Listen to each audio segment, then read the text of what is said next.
Hello. Settle in comfortably, wrap yourself up warmly, and let the gentle whisper of stories carry you into a deep, peaceful sleep. Imagine the biting wind of a winter blizzard, not just a chill, but a raw, gnawing cold that seeps into your very bones. This was the stark reality for early American pioneers, huddled in their nascent log cabins as snow piled high against their makeshift walls. Tonight, we delve into a fundamental question of pioneer survival. How did these determined individuals find rest, let alone warmth, during the ferocious snowstorms that swept across the burgeoning frontier? Our journey begins in the early to mid-18th century, a period marked by westward expansion and the construction of simple, yet enduring, log cabin dwellings.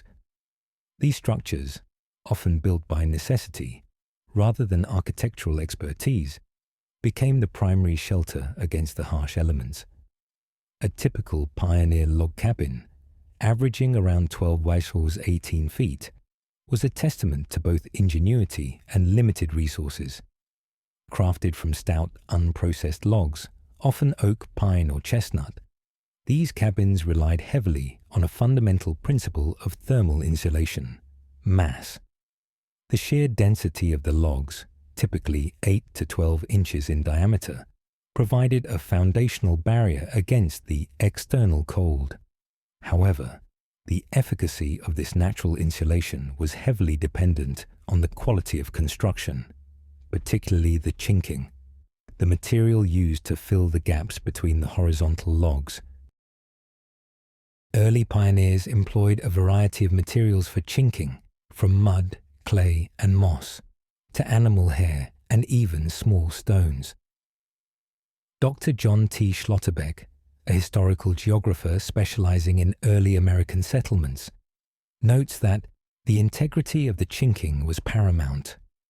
A poorly chinked cabin was little more than a sieve, allowing icy drafts to penetrate even the thickest log walls.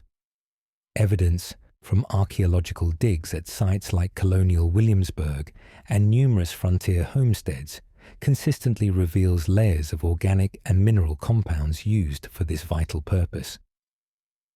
During a snowstorm, the external environmental conditions pushed these rudimentary insulation techniques to their absolute limits. Temperatures could plummet to well below 0 degrees Fahrenheit, especially in regions like the Ohio Valley or the Appalachian foothills. Coupled with driving winds, any breach in the cabin's thermal envelope became a significant threat to comfort and indeed survival. Yet, within these seemingly vulnerable structures, pioneers developed ingenious strategies to create pockets of warmth and achieve a semblance of repose amidst the tempest. Understanding these strategies requires us to look beyond just the physical structure and into the daily routines and resourcefulness that defined pioneer life. Beyond the rough-hewn log walls, the pioneers' first night in a blizzard was a sensory immersion into the raw power of nature. The wind howled, a relentless bass note accompanying the ceaseless drumming of snow against timber. Inside, however, a critical element dictated the internal climate: the hearth. The central hearth, often constructed from local fieldstone or clay-lined planks, was not merely for cooking, but was the cabin's thermal heart. A constant, well-maintained fire was indispensable. Pioneer diaries, such as those of Martha Ballard, late 18th century Maine, and Mary Jemison, pioneer of the Genesee Valley, frequently reference the daily ritual of fire tending, especially during winter months. Wood, primarily hardwood like oak and maple for longer, hotter burns, was chopped and stacked months in advance. A family of 4 might consume upwards of 5 cords of wood per winter, a monumental task reflecting the fuel's importance. The heat generated by the fireplace, while vital, was unevenly distributed. Rooms were not divided into neatly contained spaces with individual heating solutions. Instead, the single chimney served a communal area. Expert analysis by historical reconstructionists at institutions like the Museum of Appalachia demonstrates how the immediate vicinity of the hearth could reach comfortable temperatures, even exceeding 70 degrees, while corners of the same cabin, particularly those furthest from the fire or on north-facing walls, could hover just above freezing, sometimes as low as 35 to 40 degrees. This drastic temperature gradient meant strategic sleeping positions were observed. Children and the elderly, most vulnerable to cold, were often placed closest to the fire, or on sleeping platforms elevated a foot or two from the cold floor, capitalizing on the natural convection of rising warm air. Further mitigation against the piercing cold came from practical, low-tech solutions. Animal hides, typically deer or bear, served not only as floor coverings, but also as crucial bedding. These hides, with their dense fur, offered a natural layer of insulation, trapping body heat. Alongside hides, quilts, and blankets, painstakingly crafted from wool or homespun linen filled with scraps of fabric, early examples of what would become traditional American quilting, were piled high. A 19th century probate inventory from Ohio, for instance, lists 3 feather beds, 6 wool blankets, and various coverlets for a modest cabin, emphasizing the quantity of bedding required for warmth. These layers were not merely for comfort. They were a critical defense against hypothermia, transforming a cold, drafty cabin corner into a tolerable sleeping space even as the blizzard raged outside. The success of pioneer slumber was a testament to meticulous preparation and a deep understanding of basic physics in a harsh, unforgiving environment. The scent of fresh-cut pine, mingled with the primordial fear of an approaching winter, permeated the air of the nascent frontier settlement.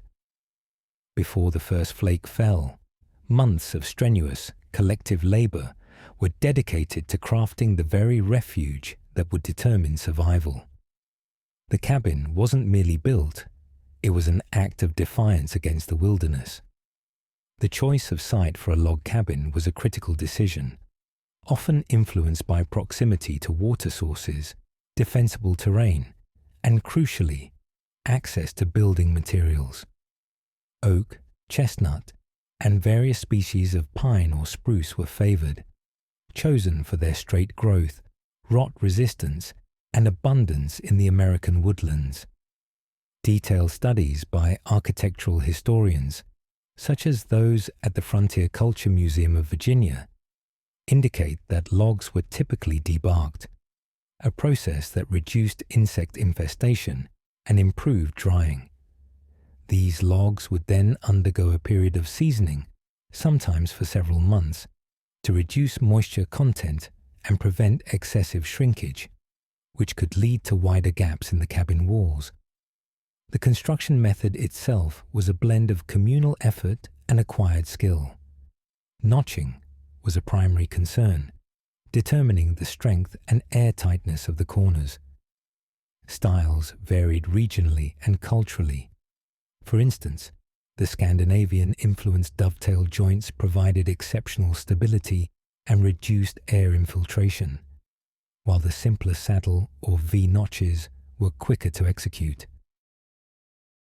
Each notch, however, represented a precise cut and fit, crucial for minimizing gaps where cold wind could penetrate. A well-executed notch could reduce the overall chinking required. Even the floor, though seemingly rudimentary, played a role in thermal regulation. Raised foundations, often on stone piers, kept the wooden floorboards off the damp, cold earth, mitigating ground-level cold transfer. The installation of a puncheon floor, split logs laid flat side up, or rough-hewn planks, often left with small gaps, presented challenges. However, rugs woven from corn husks or animal hides were frequently used to cover these floors, adding a layer of insulation and preventing drafts from swirling upwards. Dr. Henry Glassey's extensive research on vernacular architecture highlights these practical adaptations, noting that every element of cabin construction, from the orientation of the dwelling to the materials chosen, was a direct response to the environmental exigencies of frontier life. This methodical approach to building, born of necessity and passed down through generations, laid the very foundation for surviving the formidable winter ahead. Beyond the strategic placement and robust log walls, the pioneers' ability to survive the frigid nights of a snowstorm hinged on a suite of seemingly simple, yet remarkably effective architectural and behavioral adaptations. These were the intricate layers of defense, each crafted to transform a raw log structure into a sanctuary. One of the most significant elements was the strategic use of openings. Windows, often small and few, were typically glazed with oiled paper or animal bladder rather than costly glass. These translucent coverings, while providing some light, were primarily chosen for their insulating properties compared to an exposed opening. Doors, too, were robust, often constructed of thick hand-hewn planks. They frequently featured an inner latch that could be secured tightly, minimizing air infiltration. A common practice was to hang a heavy buffalo hide or thick blanket over the inside of the door during winter, creating an airlock effect and further reducing drafts. The roof, often overlooked in discussions of cabin warmth, played a crucial role. Pitched roofs, common in most pioneer cabins, were usually made of split logs or shakes. While not perfectly airtight, the snow itself provided an additional, albeit temporary, layer of insulation. As snow accumulated on the roof, it created an insulating blanket, trapping air and reducing heat loss through the ceiling. This natural phenomenon, known as the igloo effect, was an unacknowledged but often beneficial aspect of a snowstorm. Furthermore, the design of interior spaces, however minimal, was optimized for warmth. Lofts, for instance, were not merely for storage. They served as elevated sleeping areas, capitalizing on the principle that warm air rises. Families, especially children, would often sleep in these lofts, benefiting from the heat accumulating near the ceiling. Evidence from architectural surveys of extant pioneer cabins, such as those analyzed by Colonial Williamsburg's research department, shows clear indicators of these multi-purpose lofts. The meticulous attention to these details, from the sturdy door covered by a hide to the strategic use of the loft, demonstrates a profound understanding of rudimentary thermal dynamics.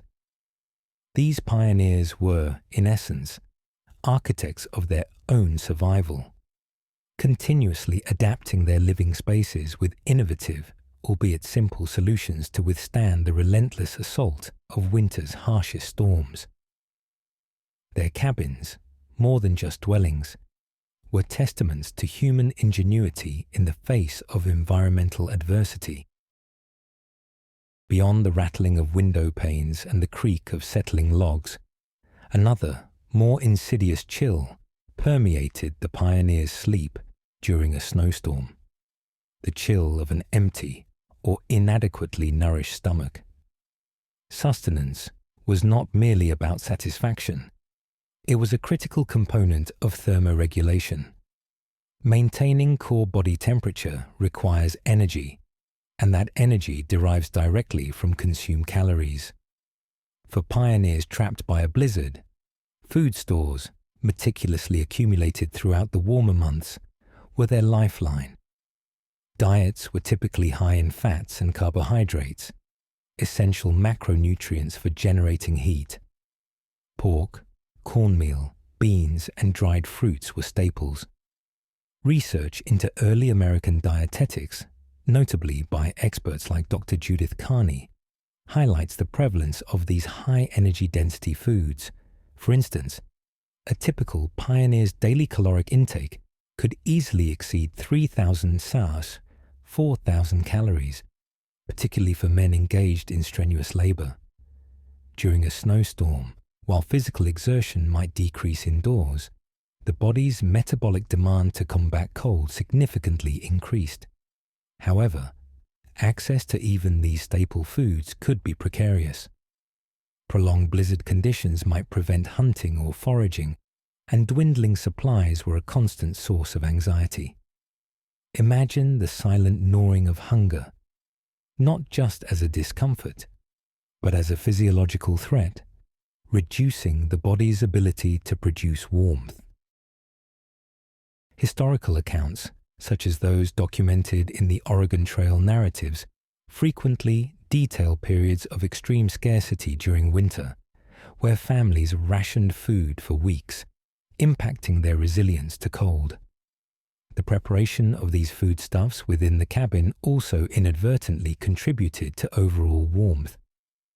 Cooking, often over an open hearth or in a cast iron pot suspended over the fire, released heat and steam into the confined space.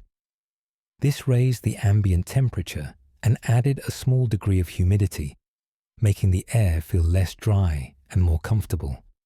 A simmering pot of stew, for example, not only provided a calorie-rich meal, but also acted as a microheater, radiating warmth into its immediate surroundings.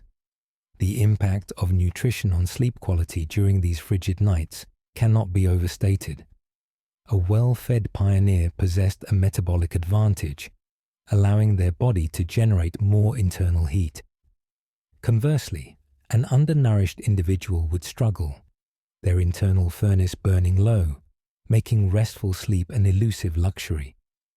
Thus, the provision and consumption of food were not just about survival in general, but specifically about the critical physiological battle against the cold that continued even as pioneers attempted to sleep. The hearth, already established as the cabin's thermal core, took on an even more profound significance during a snowstorm. It became the epicenter of the daily struggle for a warm meal. This was not merely about hunger. It was the psychological and physiological battle against the encroaching cold and the isolation of the blizzard. Cooking in a pioneer cabin, especially during winter, was a resource-intensive endeavor. The fuel itself, primarily hard wood, needed to be constantly fed to the fire. Even with seasoned wood, the process of bringing water to a boil or roasting meat over an open flame was slow and required constant attention. The heat generated was considerable, estimated by thermal engineers studying historical cooking methods to be a direct output of thousands of BTUs, warming the surrounding air and surfaces. This radiant heat was vital, not just for the food, but for the inhabitants huddled near it. Pioneers utilized a variety of specialized tools for hearth cooking. Cast iron Dutch ovens, suspended over or nestled in the embers, were ubiquitous. These heavy vessels retained heat exceptionally well, allowing for slow-cooking stews and roasts that provided both calories and internal warmth. Frying pans with long handles, iron kettles for boiling water for teas or coffee when available, and baking ovens built directly into the chimney structure were also common. These tools are frequently found in archaeological contexts of early American homesteads, underscoring their integral role. The communal aspect of meal preparation and consumption around the hearth also contributed to warmth. Families clustered together, their combined body heat adding to the ambient temperature. Hot food and beverages, ingested directly, provided an immediate internal warming sensation. raising core body temperature and facilitating the metabolic processes essential for thermoregulation. A journal entry from a Tennessee pioneer in 1827 describes the blessed comfort of a hot supper during a particularly severe snowfall, highlighting the deeply felt relief and security these meals provided. Furthermore, the very act of maintaining the fire and preparing meals imparted a sense of purpose and routine, a vital counterpoint to the disorienting monotony of being snowbound. The crackle of the fire, the aroma of cooking food, and the shared anticipation of a warm meal became small, yet significant, victories against the overwhelming forces of winter. The hearth, therefore, wasn't merely a source of heat for the cabin. It was a crucible for sustained life, transforming raw ingredients into the energy and psychological fortitude needed to endure the deepest chill. As darkness fell and the blizzard intensified, and symphony of isolation enveloped the log cabin, the wind's lament, a mournful, relentless shriek, pressed against the walls, punctuated by the structural creaks and groans of the wood itself contracting in the extreme cold. These sounds, far from being mere background noise, played a significant role in the psychological and physiological experience of trying to sleep. The unceasing auditory assault of a blizzard could significantly impact the quality of rest. Unlike modern homes with advanced sound dampening, log cabins, even well-constructed ones, offered limited protection from external atmospheric disturbances. The dense logs absorbed some sound, but gaps in the chinking, the unglazed window openings, and the very composition of a wooden structure allowed an almost continuous transmission of the storm's fury. High-frequency wind noises, classified as broad-spectrum noise, are known to disrupt sleep patterns by triggering the brain's arousal system. Research in environmental psychology confirms that unpredictable and loud noises can delay sleep onset and fragment sleep architecture. Yet, within this cacophony, there was also a rhythm. The creaking and groaning of the wooden cabin, particularly as temperatures dropped and the snow piled higher, was a constant reminder of the structure's resilience. These sounds were the voice of the house, a testament to its protective function. The expansion and contraction of timber in fluctuating temperatures, unnatural mechanical processes, and every groan might have been a familiar, albeit unsettling, lullaby. Imagine the cabin as a living entity, its timbers breathing, adapting to the immense pressures exerted by the storm. Furthermore, the isolation imposed by a severe snowstorm often meant an absence of other human-made sounds. No distant wagon wheels, no calls from neighbors, just the primal roar of nature. This profound solitude, while potentially anxiety-inducing, also brought a unique kind of stillness, broken only by the elements. Historians studying diaries and letters from the frontier period, like those compiled by the Daughters of the American Revolution, occasionally note references to the silence of the snow, juxtaposed with the howling wind, suggesting that the absence of usual daily sounds was a noticeable feature of such events. For the pioneer, finding sleep within this soundscape was an act of both endurance and adaptation. The body and mind had to reconcile the comforting familiarity of the cabin's creaks with the terrifying omnipresence of the storm. The sounds ultimately underscored the precarious balance of life on the frontier, where human habitation was a small, fragile bubble against the vast, untamed wilderness. Within the protective shell of the log cabin, the incessant assault of the blizzard fostered a heightened sense of aural awareness. It was a world heard rather than seen, a testament to humanity's reliance on all senses for survival and security. The absence of visual cues in the enveloping whiteness deepened the auditory experience. Beyond the generalized roar of the wind and the structural groans of the cabin, pioneers were attuned to more specific and often more alarming sounds. The sudden crack of a falling tree branch, heavy with snow and weakened by the cold, could signify danger to the cabin's integrity or the family's timber supply. The rhythmic thud of snow accumulating on the roof, while often insulating, could also signal a structural burden that might require immediate attention. Such sounds were not abstract. They were direct indicators of potential threats that demanded constant vigilance, even during periods of rest.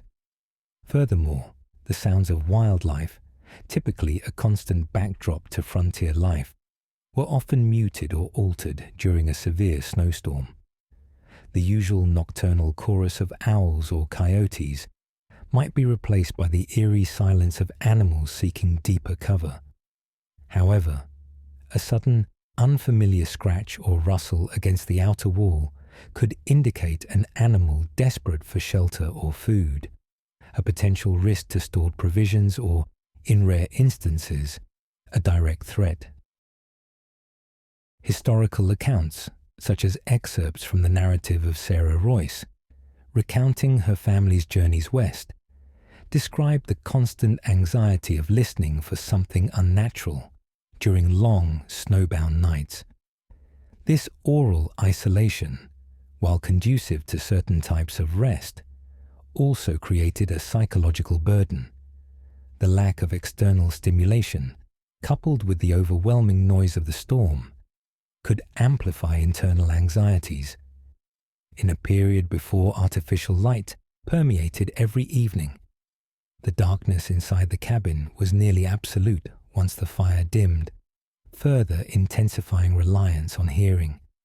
For pioneer children, the sounds of the storm could be terrifying, prompting them to seek comfort close to their parents. The concept of listening for safety was embedded in the pioneer experience. The ability to distinguish between benign natural sounds and potential threats was a critical survival skill, polished during long, silent nights in remote cabins. While the blizzard raged outside, obscuring the world in a white shroud, the pioneers listened, piecing together an unseen landscape of danger and reassurance. This profound engagement with their auditory environment underscores the multifaceted challenges of sleeping during a snowstorm, where sensory input, even in solitude, was a crucial component of vigilance. After a night spent battling the elements, protected but not entirely insulated by their humble log cabins, pioneers often awoke to a stark internal landscape mirroring the frozen world outside. This was the raw, sensory experience of the touch of frost, a chilling reality that underscored the cabin's perpetual struggle against the winter storm.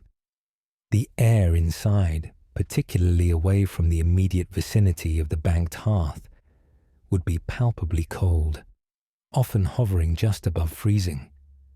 Water left in open containers might have a thin film of ice, and breath would condense visibly in the air.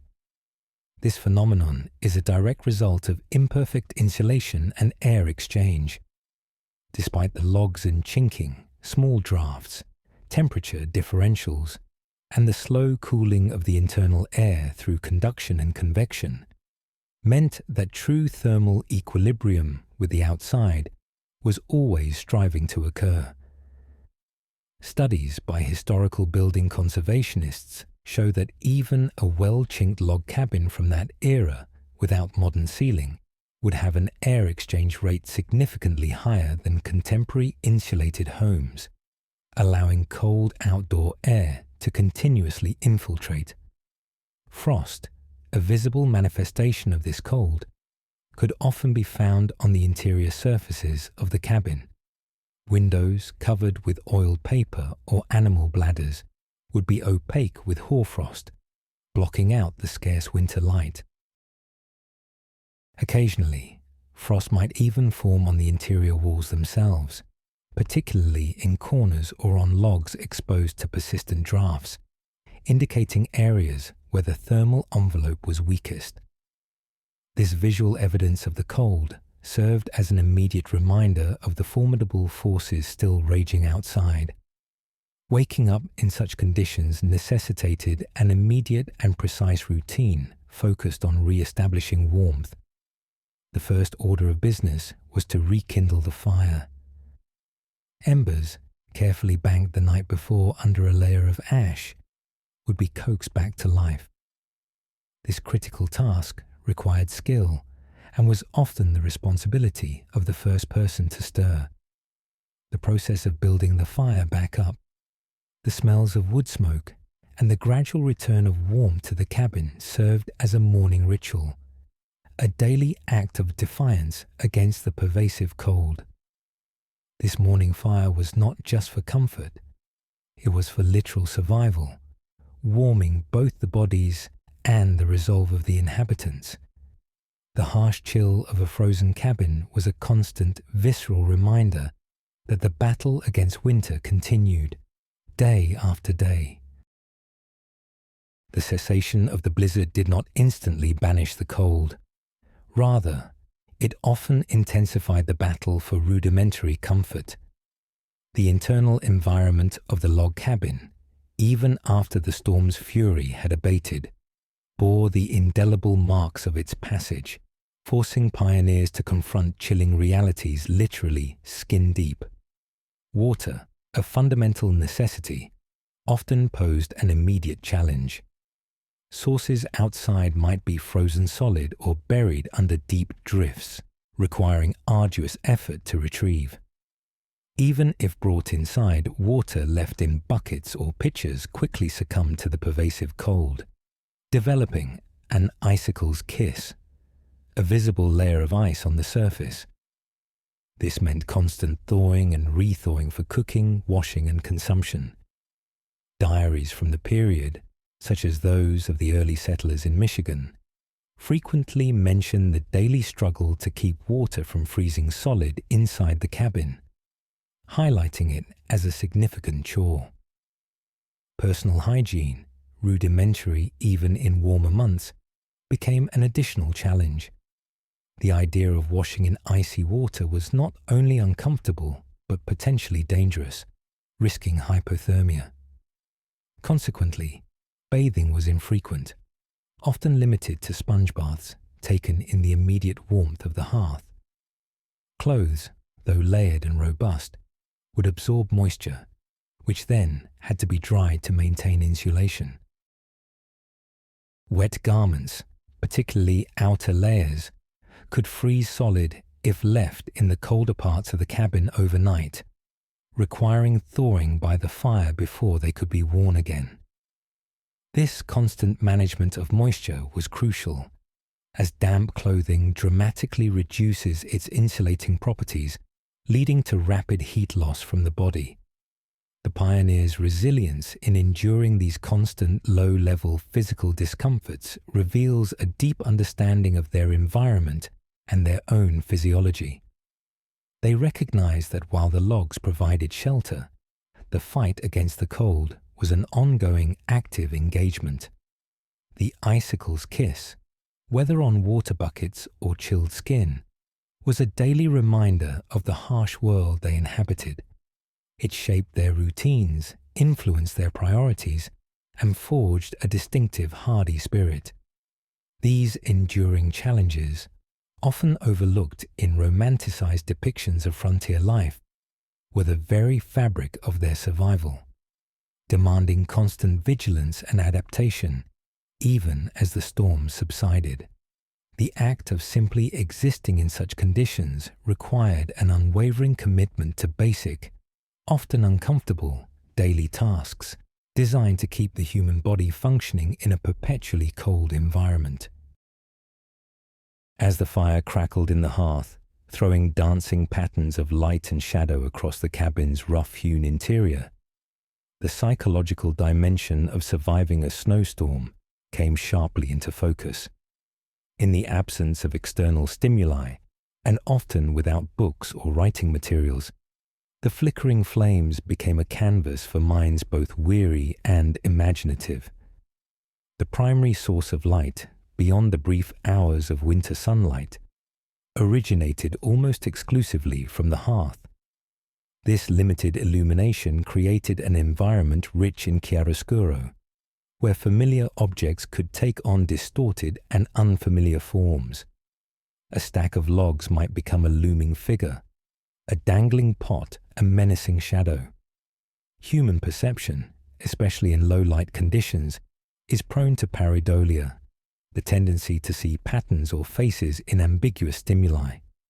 For pioneers, isolated for days or weeks by heavy snow, this meant an internal world often populated by phantoms, the products of an active imagination projected onto the cabin's dimly lit recesses. Historians and cultural anthropologists studying frontier life, like Dr. Kenneth W. Clark, often highlight the role of storytelling as a primary form of entertainment and social cohesion during these periods of confinement. The family gathering around the fire, sharing tales of past experiences, anecdotes, or even folk legends, served multiple purposes.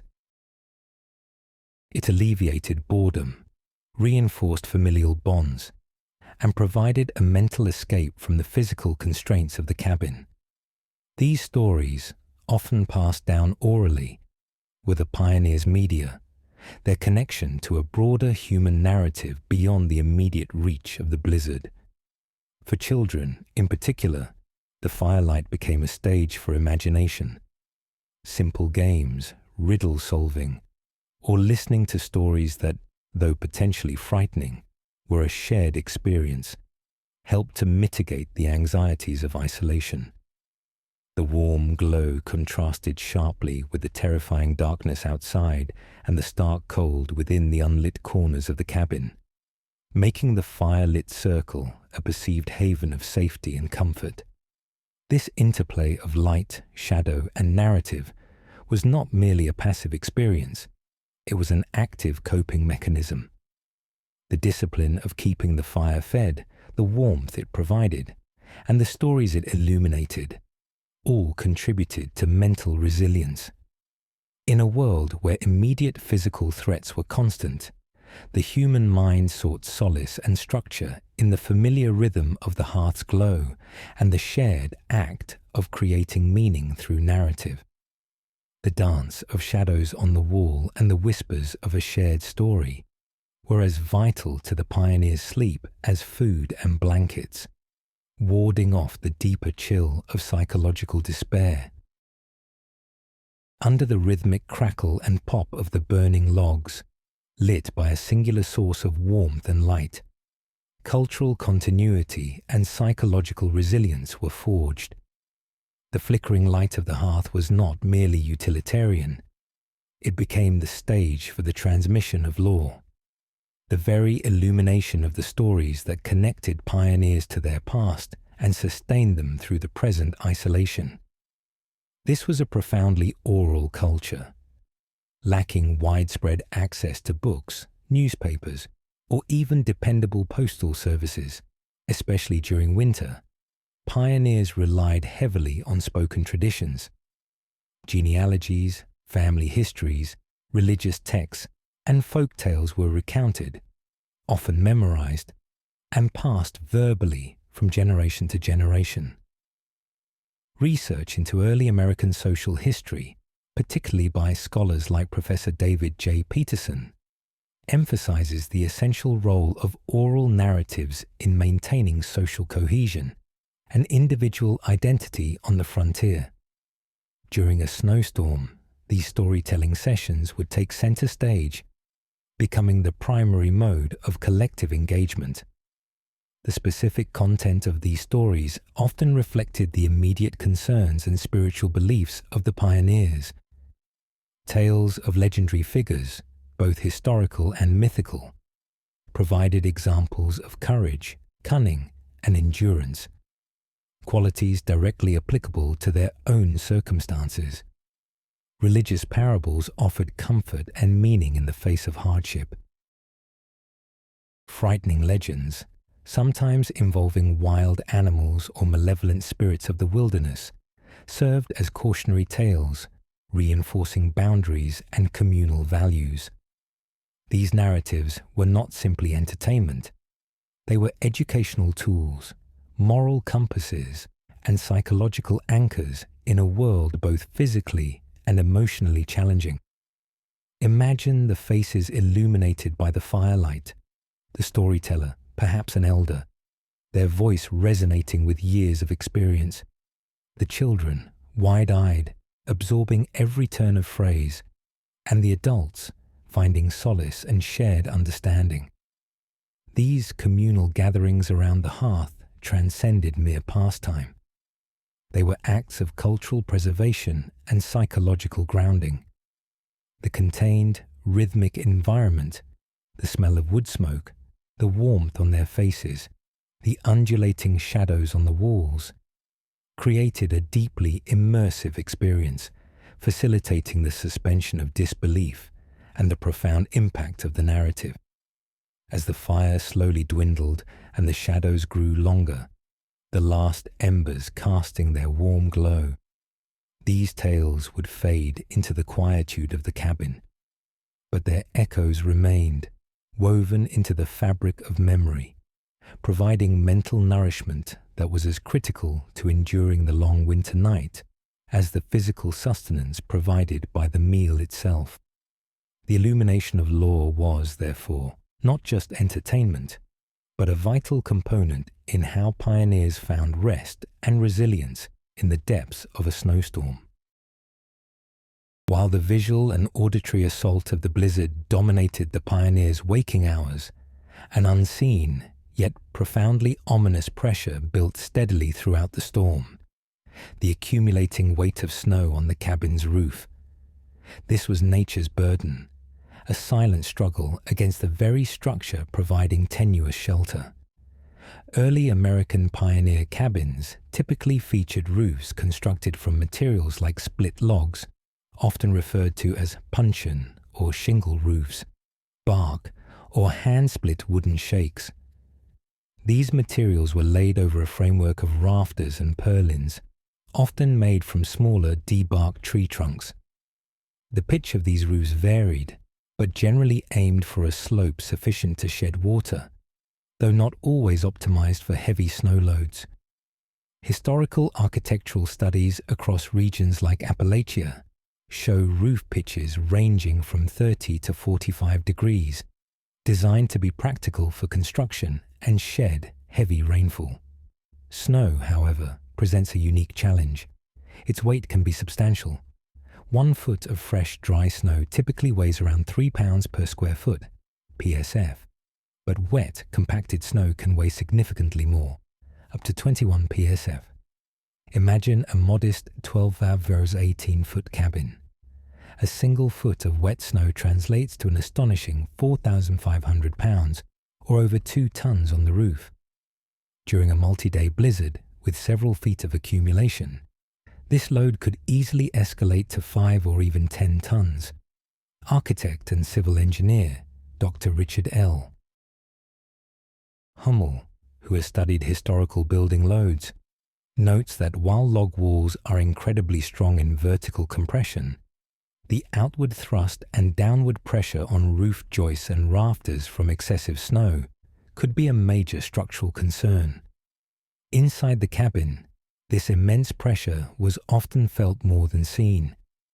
The timbers of the roof, already subject to expansion and contraction from temperature changes, might begin to groan more deeply or creak with an unfamiliar intensity. Small cracks might appear in the chinking around the upper logs, or dust from the attic space might drift down, signs of the stresses on the structure. For those trying to sleep, these sounds would be an added source of unease, a constant low-frequency reminder of the colossal struggle between their shelter and the elemental force pressing down upon it.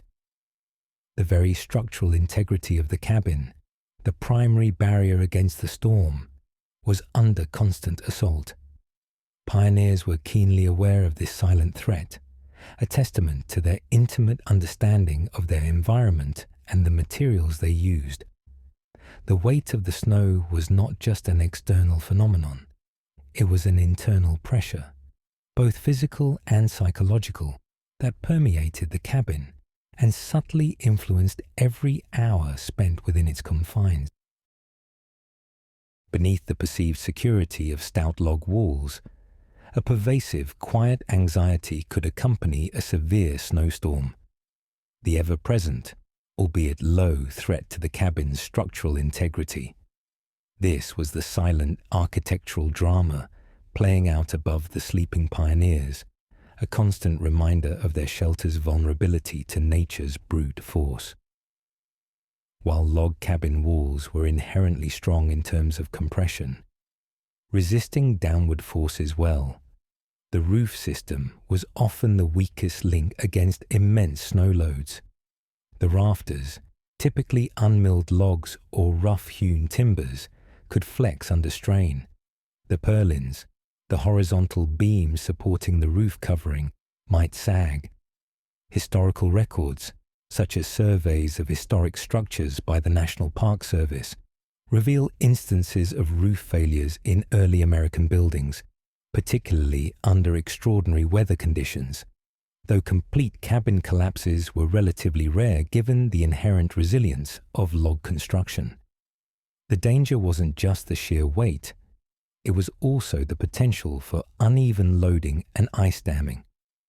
Wind could drift snow more heavily on one side of a pitched roof, creating unbalanced forces that stressed the frame. Furthermore, if heat from the cabin escaped through the roof, it could melt the bottom layer of snow, which then refroze as ice at the colder eaves. This ice damming prevented subsequent meltwater from draining, leading to a buildup of water and ice that significantly increased the load and could force water back under the roof covering, leading to leaks and structural rot over time. For the pioneers who possessed an intuitive, experiential understanding of their dwellings, the sounds of the cabin were critical indicators. Beyond the normal creaks, unusual groans, sharp cracks, or rhythmic thuds could signal a problem. A sudden shift in the way a door or window opened might suggest a minor structural deformation. While most pioneers were not engineers, their daily existence educated them in the language of wood and weather. This awareness meant that slumber was rarely entirely undisturbed. A deep snowstorm could bring with it the subtle anxiety of structural compromise. The cabin, a symbol of hard-won permanence, still remained a fragile human construct against the raw power of the wilderness. This persistent underlying concern about the potential for collapse, however remote, added a layer of psychological tension to the physical challenge of staying warm, subtly shaping the quality of sleep during those long, snowbound nights. The log cabin, though strong, never entirely guaranteed absolute safety. In the confined space of a log cabin, hermetically sealed against a raging snowstorm, a different, more subtle, but equally critical battle unfolded: the struggle for adequate air. While pioneers sought to make their cabins as draft-free as possible for warmth, this pursuit of insulation inadvertently created conditions that could lead to compromised air quality, directly impacting health and the quality of sleep. The goal of warmth led to a paradoxical challenge. Every effort to plug chinks, seal window coverings, and tightly close the heavy door reduced the infiltration of cold outside air. This also drastically reduced air exchange. In a typical pioneer cabin, where a family of 4 or more might reside, along with perhaps a few domestic animals for added warmth, the demand for oxygen was constant. As inhabitants exhaled, carbon dioxide levels would gradually increase. Furthermore, the burning fire in the hearth consumed oxygen, and produce carbon dioxide, along with other combustion byproducts such as carbon monoxide, if the chimney draft was insufficient or blocked. Modern studies on indoor air quality in similar historical structures by environmental engineers underscore these concerns. Closed, unventilated spaces with an active fire source can see a rapid increase in CO2 concentrations, potentially leading to symptoms like headaches, dizziness, and lethargy, all of which would severely impact restful sleep. Carbon monoxide, a silent and odorless killer, was a particularly insidious threat. While many cabins had open hearths which generally provided some ventilation up the chimney, a severe downdraft during a blizzard or a blocked flue could force smoke and toxic gases back into the living space. Instances of entire families succumbing to bad air or noxious fumes can be found in historical accounts. Although often misattributed, they likely refer to carbon monoxide poisoning. Pioneers, lacking the scientific understanding of air chemistry, would have primarily noticed the stuffiness of the air, perhaps a persistent cough, or unexplained fatigue. Their response would often be pragmatic, a temporary opening of a door or window to air out the cabin, despite the short-term loss of precious heat. These brief ventilation periods would be strategic, perhaps during a lull in the storm, or when the fire was burning strongly enough to quickly reheat the refreshed air. So, while the cabin offered a physical barrier against the storm, it simultaneously created an invisible battleground for oxygen. The breath of life within the sealed space was a constant, unspoken concern, shaping the environment and subtly influencing the health and sleep patterns of those enduring the long nights of a snowstorm. The balance between warmth and fresh air was a delicate one, a hidden environmental challenge of the pioneer existence.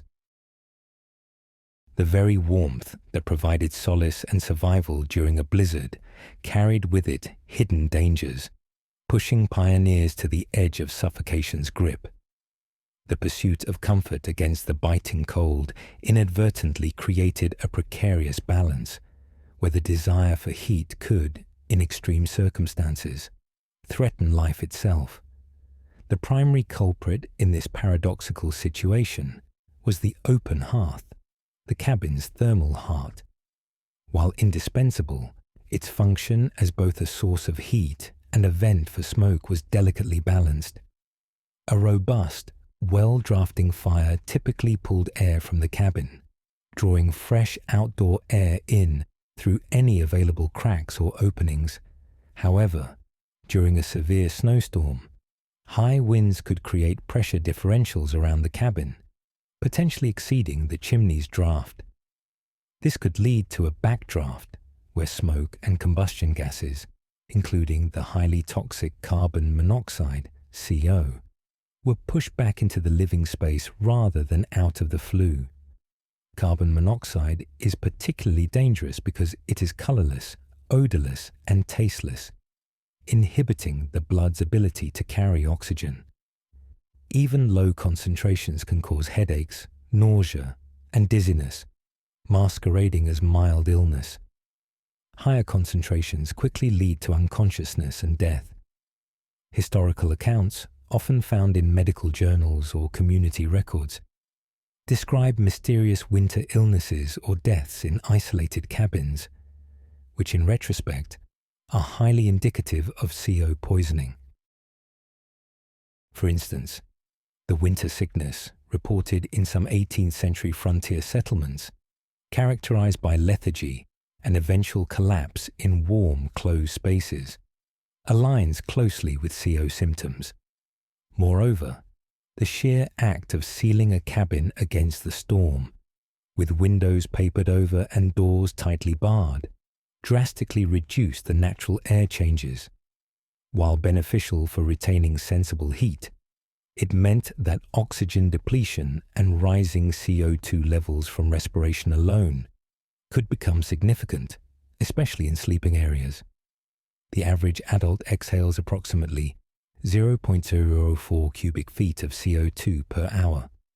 In a small, tight cabin with multiple occupants over many hours, oxygen levels could noticeably decline, leading to shallow, unrefreshing sleep and general malaise. Pioneers lacked the scientific instruments to detect these invisible threats. Their understanding was empirical, based on observing the smoke's behavior or experiencing symptoms. This led to adaptive behaviors, such as ensuring the fire was carefully banked down to embers before sleeping to reduce fuel consumption and therefore overall combustion byproducts, or occasionally cracking a door for brief ventilation. Despite the momentary influx of cold, the struggle for warmth, therefore, was intertwined with the very breath of life, a constant negotiation with potential unseen dangers that made each night in the snowbound cabin a testament to both ingenious adaptation and inherent risk. Within the confined space of a log cabin, the tempest outside echoed not just in the wind's howl, but sometimes, piercingly, in a child's cry. For pioneer families, snowstorms amplified existing fears and introduced new anxieties, particularly for the youngest inhabitants. The emotional landscape of a blizzard was as challenging as its physical reality. Children, with their nascent understanding of the world, experienced the snowstorm not through the lens of adult pragmatism, but through immediate sensory input and developing imagination. The cacophony of the blizzard, the relentless drumming of snow, the terrifying shriek of the wind, the groaning of timbers, could be deeply unsettling. Unlike adults who could rationally process the storm as a temporary event, a child might perceive it as an endless, malevolent force. Stories from the frontier, often collected from later generations, frequently recount the vivid childhood fears associated with winter storms, where the sound of the wind was described as a wolf's howl or an unseen giant trying to break in. The pervasive darkness, broken only by the flickering firelight, further amplified these fears. Shadows danced, transforming familiar objects into monstrous shapes, feeding a child's natural inclination towards fantasy and fear of the unknown. Sleep, already difficult to achieve in cold and cramped conditions, could be easily disturbed by nightmares or the sheer terror inspired by the storm. A child's cry in the dead of the night, echoing in the confines of the cabin, would be a potent reminder of the fragility of safety, not just for the child, but for the entire family. Parents faced the unique challenge of both enduring the storm themselves and providing comfort and reassurance to their children. This often involved physically holding children close for warmth and security, reiterating the practical aspects of the cabin's strength, and perhaps telling calming stories or singing lullabies over the storm's din. Dr. Amy Greenberg's research on childhood on the American frontier highlights the significant emotional labor involved in maintaining a sense of normalcy and safety for children amid pervasive hardship and insecurity. This internal emotional battle waged within the cabin added another dimension to the struggle for sleep. The need to soothe a frightened child, to alleviate their anxieties, meant that a parent's sleep was often fragmented, reinforcing the constant vigilance required during a storm. The child's cry, therefore, was not just a sound, it was an emotional barometer, signaling the deeper, unspoken fears that permeated the perceived safety of the log cabin during a snowstorm. It was a potent reminder that survival encompassed not only physical endurance, but also profound emotional resilience. Faced with the profound fears of their children during a snowstorm, pioneer parents became an essential parental shield, not just against the physical cold, but against the terror of the unknown and uncontrollable. This often meant sacrificing their own rest to ensure the psychological security of their young. The physical proximity of pioneer families within the log cabin naturally fostered closeness. During a blizzard, this intimacy became a critical source of comfort. Children would be nestled between parents or among siblings, their small bodies contributing to a collective warmth. But more importantly, drawing reassurance from the presence of loved ones. Accounts from pioneer women, often found in collected letters and oral histories, speak of holding children tightly against the storm, demonstrating the physical act of protection. This tactile comfort was a primal response to fear, a direct act of mitigation against the sense of vulnerability that the storm induced. Beyond physical presence, active emotional regulation was a key parental strategy. This involved consciously moderating their own anxieties and projecting calm and resilience. Exaggerated stories of the cabin's strength, reassuring narratives about the animals outside finding shelter, or even attributing the storm's sounds to playful spirits rather than malevolent forces, were common techniques. These were not mere distractions. They were intentional efforts to frame the overwhelming experience of the blizzard into something comprehensible and less terrifying for a young mind. Anthropologists studying child psychology in harsh environments confirm that parental composure significantly impacts a child's ability to cope with stress. Furthermore, the structured routines of cabin life, however simple, became especially vital during a snowstorm. The predictable cycle of fire tending, meal preparation, and storytelling provided a sense of order and safety amidst the external chaos. Parents would intentionally maintain these routines, ensuring that even if the world outside was in turmoil, the internal world of the cabin remained a stronghold of predictability. This dedication to routine offered a psychological anchor for both children and adults. The parental shield was therefore a multifaceted defense, comprising physical comfort, emotional reassurance, and the maintenance of structured routines. It demanded constant vigilance and an enormous expenditure of emotional energy. For the pioneers, whose very survival depended on their children, protecting their innocence and fostering their resilience was as crucial as maintaining the fire or ensuring food supplies. The sacrifices made by parents during these snowbound nights ensured that while the storm raged, hope and a sense of security could still flicker brightly within the confines of the log cabin. This unseen labor allowed the next generation to wake up, not entirely unscarred, but ready to face another day on the frontier.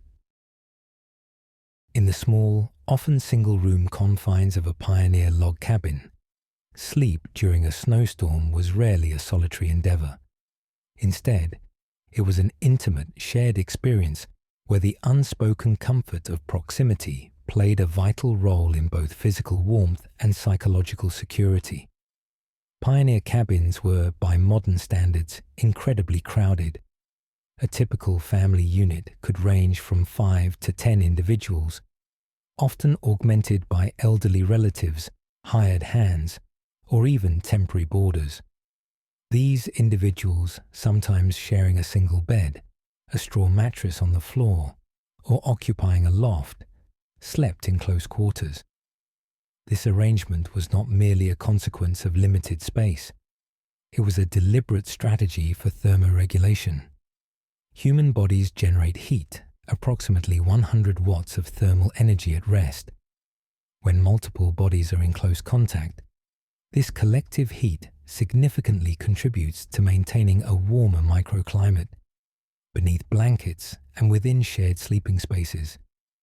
Medical research on hypothermia often cites body-to-body contact as an effective primary warming technique, a principle intuitively understood by pioneers. Furthermore, the practice of co-sleeping, or shared sleeping arrangements extended beyond immediate family. Early American domestic life, particularly on the frontier, often involved individuals sleeping communally, reflecting an era before strict notions of privacy and individual bedroom spaces became prevalent. Even a cabin with a loft might see several people sleeping in the main room, closest to the lingering warmth of the hearth. Historical architectural surveys of recreated pioneer dwellings frequently illustrate these communal sleeping setups. Beyond the physical warmth, proximity offered a profound psychological buffer against the isolation and terror of a blizzard. The presence of other breathing, living bodies in the darkness, the faint sounds of family sleeping, provided reassurance. It negated the terrifying emptiness that the roaring storm outside could otherwise create. This emotional security is particularly relevant when considering the fears that children experienced. Lying next to a parent or sibling provided an immediate, tangible shield against the unseen forces of the tempest. The shared warmth, therefore, was a multifaceted advantage. It was a caloric saving, an efficient use of inherent body heat. It was a defense mechanism against the pervasive chill. But perhaps most significantly, it was a fundamental pillar of psychological resilience. In a time when individualism was celebrated in the narrative of westward expansion, the reality of survival in a snowstorm often boiled down to intimate, inescapable interdependence. Each body contributed to the collective warmth, making restful sleep a communal achievement against nature's raw power. The human huddle, a primal strategy witnessed across species, was deeply ingrained in the pioneer experience during a snowstorm. In their log cabins, this shared vulnerability transformed into a powerful source of solace, providing not just physical warmth, but profound psychological reassurance. The design and function of pioneer sleeping arrangements inherently promoted this huddling. Beds were often large, designed to accommodate multiple sleepers. Trundle beds, smaller beds on wheels that could be stored under a larger bed during the day, were pulled out at night, bringing even more family members into close proximity. Straw mattresses, often shared by several individuals, would compress around bodies, trapping air and increasing insulation. The absence of strict social norms regarding individual sleeping spaces, so common in later centuries, meant that proximity was simply a practical reality of life, especially in suboptimal conditions. This closeness was a direct adaptation to the environmental stress of extreme cold. This physical intimacy, however, extended beyond mere practicality. It cultivated a tangible sense of shared experience. Every creak of the straining timbers, every howl of the wind outside, every shiver felt was a shared sensation. This collective endurance fostered a deep sense of familial or communal bond, a powerful counter-narrative to the isolating force of the blizzard. As behavioral scientists like Dr. Susan C. Strong argue, shared stress can significantly amplify feelings of solidarity and mutual support, reducing individual feelings of fear and helplessness. Moreover, the human huddle acted as a form of non-verbal communication. The subtle shifts of bodies, the rhythmic breathing of others, the subconscious awareness of another's presence, all contributed to a perceived zone of safety. For children, particularly vulnerable to the storm's terrors, being enveloped within the warmth and protective mass of adults offered an unparalleled feeling of security. It was a sensory shield, dampening the external world and amplifying the connection within. In this shared vulnerability, individuals found strength. The log cabin, a small enclosed space during a snowstorm, ceased to be merely a shelter from the elements. it transformed into a bastion of human resilience, where the combined body heat and emotional support of its occupants created an internal ecosystem of survival. The need for individual privacy and space, a cornerstone of modern comfort, yielded entirely to the necessity of communal survival. The human huddle, therefore, was not merely a physical arrangement, but a testament to the profound psychological and emotional sustenance found in kinship, turning shared danger into a unique form of collective solace. With the first grey light filtering through the snow-laden world outside, the log cabin slowly stirred, leaving behind the dark, shared warmth of slumber. The dawning of a new day, especially after a snowstorm, marked the beginning of a precise and vital morning ritual, centered on the arduous task of breaking the ice, both literally and figuratively.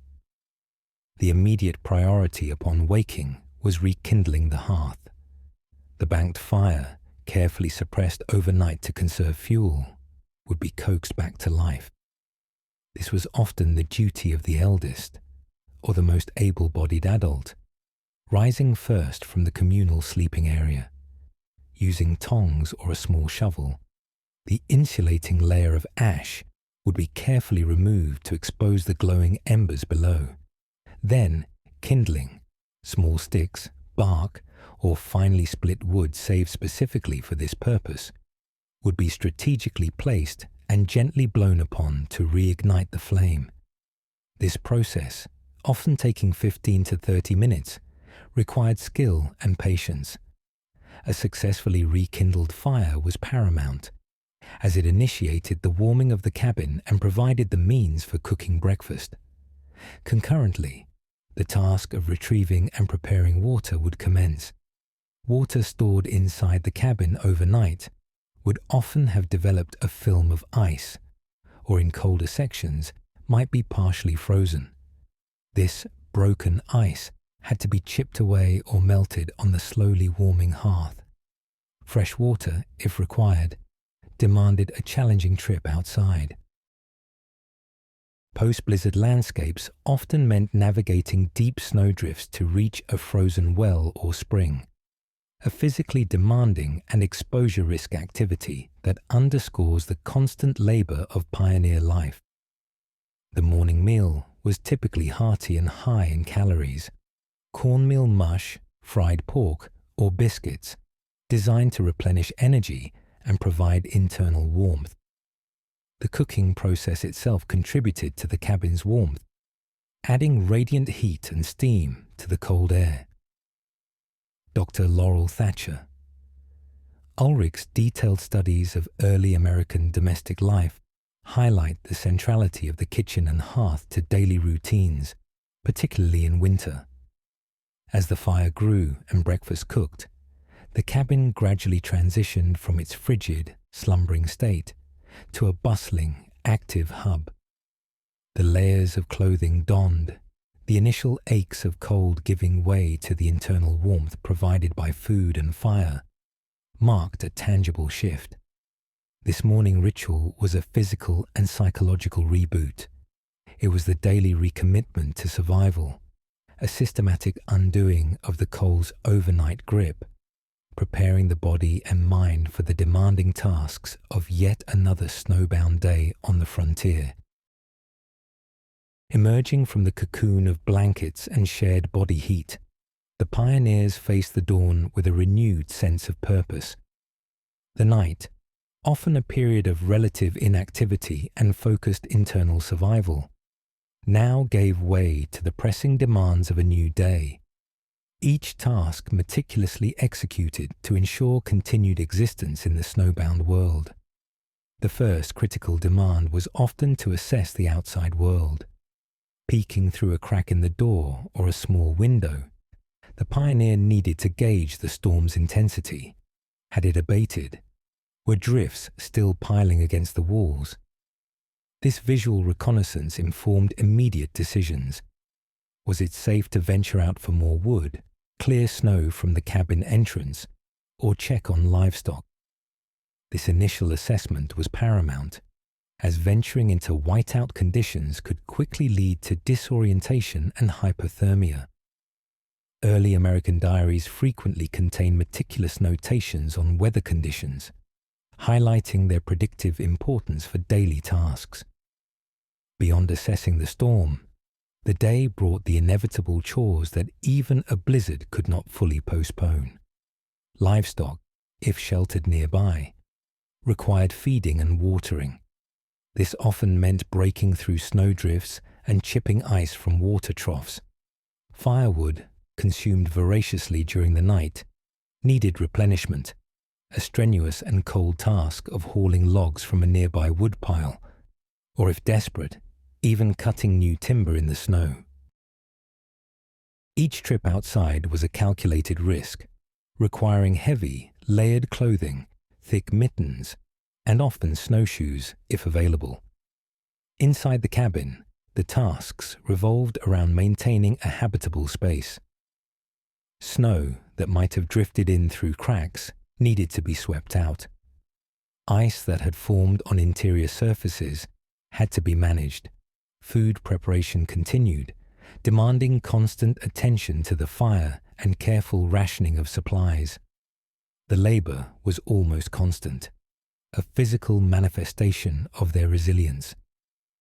The mental shift from passive endurance to active problem-solving was profound. The night was for weathering, the day was for working. This disciplined transition, moving from the relative warmth and security of the sleep area into the colder, more demanding waking world, defined pioneer survival. It underscored the fact that sleep was not merely a break from labor, but a critical, energy-restoring component of a larger, ceaseless struggle against the elements. Each dawn brought a fresh set of demands, demanding an equally fresh determination to meet them head-on, effectively extending the battle against the cold and isolation into the waking hours. Beyond the biting cold and the structural stresses, another primal fear often accompanied the blizzard's isolation, the unseen predator driven by the hunger of winter. The log cabin, in this context, transformed from a simple dwelling into a literal den, a crucial barrier against the territorial and often desperate animals forced closer to human settlement by the deep snow and scarcity of prey. The American frontier was, by definition, wild. Wolves, bears, and other large predators were not uncommon, and severe snowstorms exacerbated their struggle for survival. Deep snow made hunting difficult, pushing animals to seek easier targets, often including livestock and, in some desperate circumstances, even humans. Historical accounts and early American natural history writings, such as those by John James Audubon, frequently describe increased predator activity during harsh winters. Wolves, in particular, were notorious for their opportunistic hunting habits around settlements when natural prey became scarce. For the pioneers huddled inside their cabins, the sounds of the storm often mingled with the unsettling calls of nocturnal hunters. The distant howl of a wolf pack, carried by the wind and amplified by the quiet of the snow, was not merely a sound of the wilderness. It was a direct reminder of the food chain and their place within it. The heavy barred door and the few small windows, carefully covered, became their primary defense. The very construction of the log cabin, with its solid, thick timber walls, was implicitly designed to withstand such external threats. Unlike lighter frame dwellings, a log cabin offered a formidable physical barrier against a determined animal.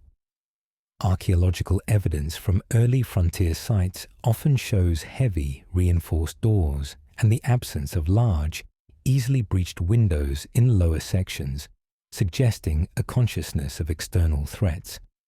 This constant underlying awareness of dangerous wildlife added another layer of vigilance to the pioneers' sleep. every unfamiliar scratch against the outer wall, every sudden rustle, could ignite a primal fear. Firearms, though carefully stored, would be readily accessible. The cabin, therefore, transcended its role as a shelter from weather. It became a fortress, a direct ancestral echo of a cave or a burrow. The fire that radiated warmth also provided a visual and olfactory deterrent, keeping creatures of the night at bay. In the heart of a snowstorm, the pioneers were not just fighting cold. They were asserting their claim at the top of the food chain, securing their small human enclave against the raw, unfettered power of the animal kingdom. Their sleep was a respite, but never a complete abandonment of their instinct for survival. The struggle for survival during a blizzard permeated every aspect of pioneer life, extending even into the subconscious world of sleep. The presence of the wild outside, with its predatory threats and untamed forces, deeply influenced the human psyche within the log cabin, demanding a constant state of primal protection. Evidence from ethnobotany and historical anthropology suggests that pioneers possessed an intimate, almost instinctive knowledge of their surrounding environment. They understood the seasonal cycles, animal behaviors, and the subtle signs of danger. This profound connection to the natural world paradoxically meant that even when physically isolated inside the cabin, their minds remained acutely tuned to the wild. This heightened environmental awareness, a necessary survival trait, would not simply shut off at night. Sleep, for the pioneer, might have been different from modern restful slumber. It was likely lighter, more fragmented, and characterized by a degree of vigilance. While deep sleep stages are crucial for physiological restoration, the continuous environmental threats meant that a pioneer's REM and slow-wave sleep cycles might have been punctuated by brief awakenings, triggered by unusual sounds or an instinctive sense of unease. This sentinel sleep is a well-documented evolutionary adaptation in species living in high-threat environments, where survival depends on rapid responses to danger. The fear of the wild was not merely about direct attacks, it was also about resource protection. A hungry bear or a pack of wolves could destroy a season's worth of stored provisions, a catastrophic loss in the depths of winter. This constant concern over the integrity of their food supply would have added another layer to the vigilance, ensuring that even in sleep, a part of the mind remained on guard. Expert analysis of early American land use and settlement patterns often highlights the strategic placement of cabins, even within clearings, to offer some buffer or sightline against approaching dangers. Ultimately, the log cabin, while a formidable barrier against the external world, could not fully sever the pioneer's connection to the primal forces it sought to exclude. The wild remained a potent, unseen psychological presence. The pioneer's sleep was not merely a physical act of rest, but a dynamic negotiation between the deep physiological need for recuperation and the embedded instincts of vigilance and self-preservation. It was a profound illustration of how the human within, even in repose, remained tethered to the untamed world just beyond the rough-hewn walls, forever engaged in the continuous, low-level battle for survival. Within the sanctuary of the log cabin, a constant pervasive element shaped the interior environment and, by extension, the quality of pioneer sleep. The taste of smoke. It was an inescapable companion, a burning reality that permeated air, clothing, and even food, a direct consequence of relying on open fire for heat and light. The open hearth, while central to survival, was an inherently inefficient and, by modern standards, highly polluting heat source. Smoke, the byproduct of incomplete combustion of wood, was an ever-present feature of cabin life, while a well-designed chimney and good draft aimed to expel the majority of the smoke outside. Perfect efficiency was rare, especially in hastily constructed frontier cabins.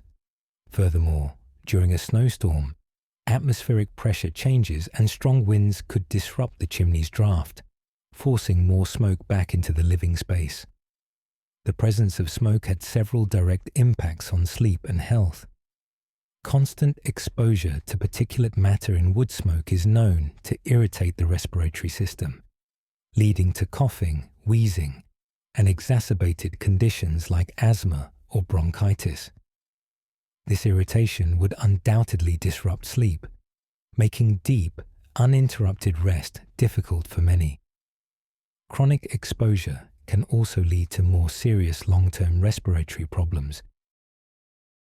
Epidemiological studies of populations still living in smoke-filled environments, such as certain rural communities in developing countries, provide stark modern parallels to the health challenges faced by pioneers. Beyond the physiological, smoke had a profound sensory impact. The scent of wood smoke was indelibly ingrained into the fabric of pioneer life, literally. Clothes, bedding, and even human hair would carry the distinct smell. While initially signaling warmth and safety, an excess of smoke could quickly become overwhelming, causing stinging eyes and a burning throat. Imagine trying to achieve restful sleep with persistent irritation to your eyes and lungs in a small, unventilated space. Pioneers developed adaptive behaviors to mitigate the smoke. Selecting well-seasoned dry wood for the fire was crucial, as damp wood produced more smoke. Maintaining a clean chimney, though a dangerous and unpleasant chore, was essential for good draft. And the positioning of sleeping areas, often in higher lofts or spots less prone to smoke accumulation, was also a practical strategy. Thus, the taste of smoke was not merely an atmospheric detail. It was a fundamental, challenging aspect of indoor air quality that directly influenced the well-being and rest of early American pioneers. It was a tangible, burning reality that, even in the safety of their cabins, reminded them of the constant trade-offs inherent in their struggle for survival. The pervasive presence of smoke within the log cabin was not confined to the air alone. It extended its influence, subtly but powerfully, to the very food consumed, shaping the palette of peril that underscored a primitive existence.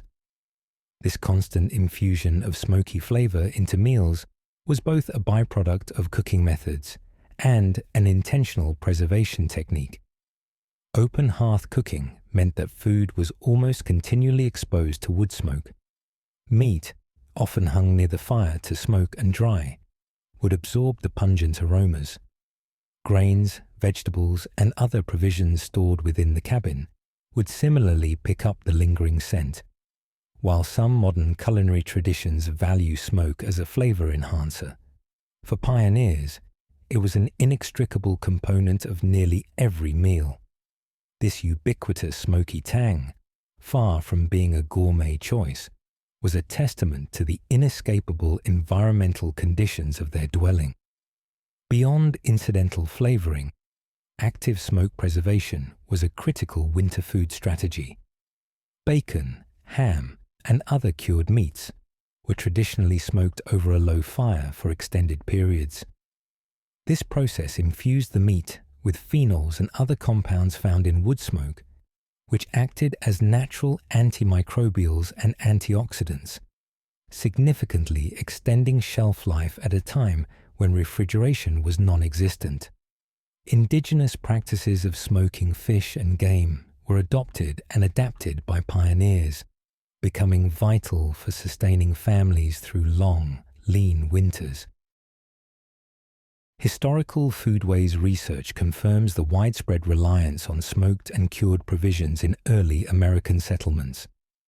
The consumption of these heavily smoked foods, while essential for survival, had its own implications. The diet was often monotonous, dominated by high-calorie preserved items.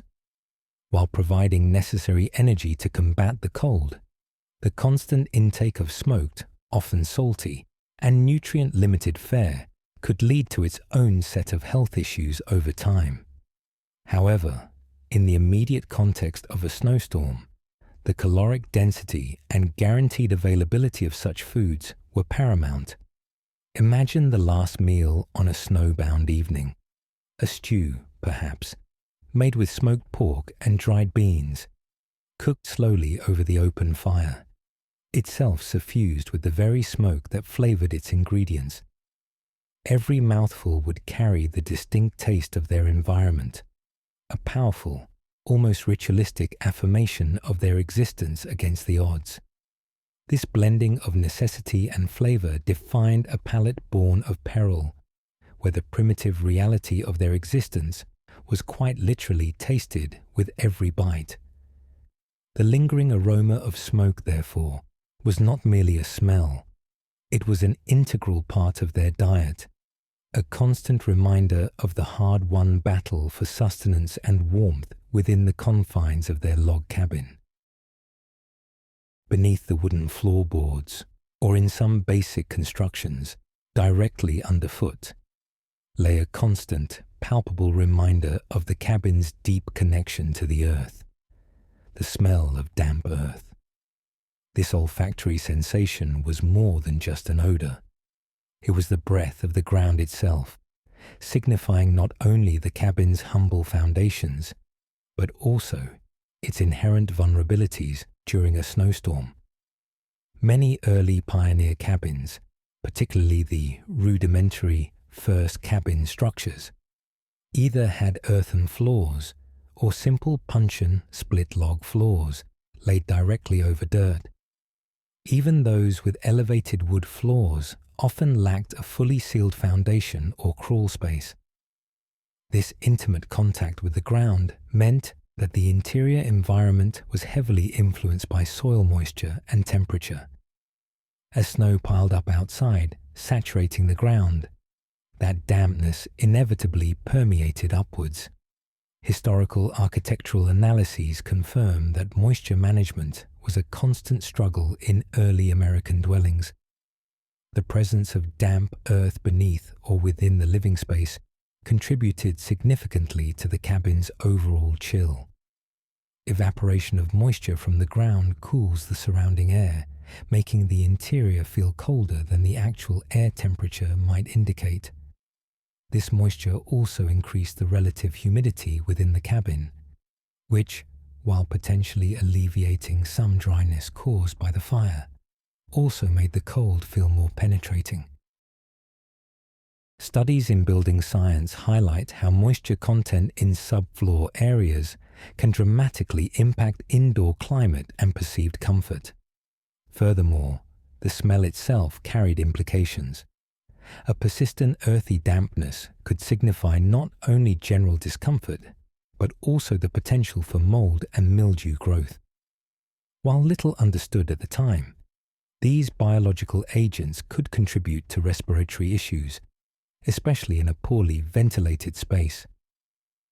The very smell, a constant reminder of the raw, untamed world beneath their feet, underscored the precariousness of their shelter. For pioneers, the smell of damp earth was a fundamental sensory experience, especially pronounced during snowstorms when the ground was saturated and sealed in by the elements. It spoke of deep roots, of being fundamentally anchored to the land, but also of the constant battle against its pervasive forces. It reminded them that despite the walls and the fire, they were still intimately connected to the cold, wet world outside. Sleeping in such an environment meant a constant, low-level awareness of this organic presence beneath them. A subtle scent that mingled with the smells of wood smoke and cooking, forming the unique olfactory signature of a snowbound pioneer cabin. It was a sensory experience that reinforced their primitive existence, forever linking their refuge to the very ground it stood upon. Even as the pioneers sought refuge from the wild, the interior of their log cabin, particularly during a snowstorm, remained deeply connected to the natural world through a symphony of scents. This olfactory orientation provided a constant, subconscious grounding, reminding them of their place within the ecosystem and acting as a primal comfort during periods of extreme isolation. The persistent scent of damp earth examined in our previous segment was just one layer in a complex olfactory tapestry. Mingling with it was the ever-present aroma of wood smoke, not merely a byproduct, but a characteristic signature of the cabin itself. Beyond this, animal hides used for bedding, floor coverings, and clothing contributed their own earthy musk notes, a reminder of the frontier's resources. Stored provisions, ranging from dried herbs and wild game to cured meats and grains, each emitted distinct smells, creating a rich and often pungent internal atmosphere. For instance, a cache of dried apples or wild onions would lend a sweet or sharp note to the air. This array of natural odors, far from being unpleasant, likely served as a form of sensory comfort and orientation. Modern research into olfaction and memory suggests that scents are powerfully linked to emotional states and long-term memories. For pioneers, these familiar smells would have fostered a sense of normalcy and security, grounding them in their routine and environment despite the chaos outside. The scent of wood smoke, in particular, would have been intrinsically linked to warmth, cooking, and survival itself. Furthermore, subtle changes in these smells could act as rudimentary environmental indicators. An unusually strong smell of dampness might signal a new leak, or an intensified musky odor could suggest the nearby presence of an animal, perhaps attempting to breach the cabin. Pioneers, whose lives were dictated by a keen awareness of their surroundings, would have developed a finely tuned sense of smell, allowing them to interpret these subtle cues. This made olfaction a crucial, albeit subconscious, tool for constant monitoring of their immediate environment, even while attempting to sleep. Sleeping within this pungent natural environment was therefore an act of deep sensory immersion. The layers of natural scent, earth, wood smoke, hide, and stored food created an enclosed world that reflected the wilderness from which it was built. This olfactory orientation helped to define the boundaries of their safe haven, transforming a simple log structure into a complex sensory landscape that was both a product of and a defense against the surrounding untamed world. It was a constant, almost primal reminder of their intimate relationship with nature, even during the deepest snowstorm. As snow continued to fall and the wind howled its relentless, frigid song, there was an unseen force at work within the log cabin, a psychological anchor that helped pioneers navigate the profound isolation and hardship of a snowstorm. The whispers of hope, the distant promise of spring. For early American pioneers, winter was not merely a season. It was a period of sustained siege. The blizzards that sealed them into their cabins often lasted for days, sometimes weeks, severing contact with the outside world and reducing their existence to the immediate confines of their shelter. This isolation was a profound psychological challenge, potentially leading to despair and a sense of endless confinement. However, human resilience, particularly in dire circumstances, often hinges on the ability to project beyond the present hardship towards a more favorable future.